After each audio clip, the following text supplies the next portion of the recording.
नमस्कार, मैं doctor A S Saraf, consultant psychiatrist, Rajnandgaon, Chhattisgarh से आज 24 मई वर्ल्ड स्किज़ोफ्रेनिया डे के अवसर पर आपसे इस गंभीर बीमारी के बारे में कुछ बातें शेयर करना चाहता हूँ।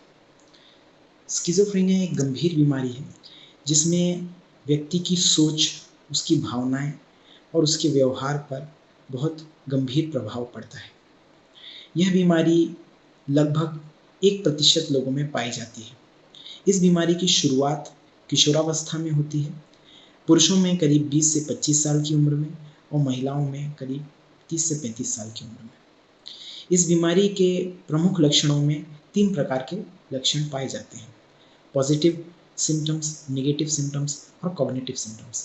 पॉजिटिव सिम्टम में ऐसे सिम्टम्स आते हैं जिसे कि हम भ्रम कहते हैं, जिसे हम डिल्यूजन कैसे कहते हैं। ऐसी चीज़ों पर विश्वास करना, ऐसी बातों पर विश्वास करना जो कि सच नहीं है, जो कि वास्तविकता से कहीं दूर है। मति भ्रम जैसे कि हेलुसिनेशन, जैसे कि ऐसी चीज़ें सुनाई देना, ऐसी चीज़ें दिखाई देना जिनका कि कोई अस्तित्व नहीं है। और बातों में या व्यवहार में बहुत गंभीर बदलाव, जैसे कि ऐसी बातें कहना जिसका कि कोई मतलब नहीं निकल रहा है, इस तरह का व्यवहार करना जिसका कोई उद्देश्य नहीं नज़र आ रहा है।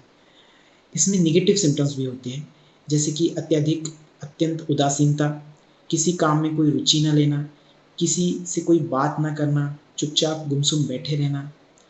ये सारे नेगेटिव सिम्टम्स भी हो सकते हैं। इसके अलावा कॉग्निटिव सिम्टम्स भी होते हैं।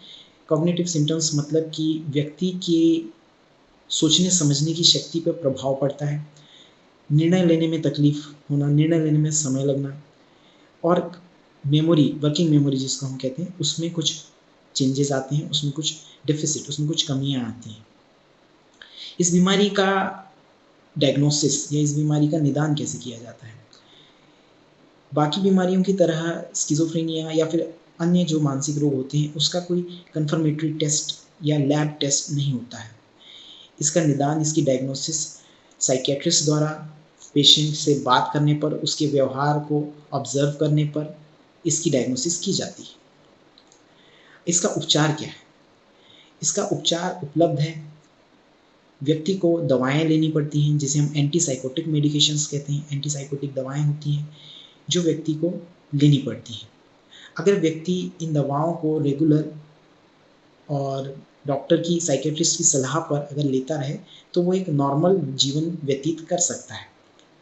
स्किज़ोफ्रेनिया इस बीमारी के बारे में कई सारी गलतफहमियां, कई सारी भ्रांतियां हैं, जैसे कि स्किज़ोफ्रेनिया एक स्प्लिट पर्सनैलिटी या दोहरा व्यक्तित्व वाली पर्सनैलिटी का डिसऑर्डर है, जो कि नहीं है।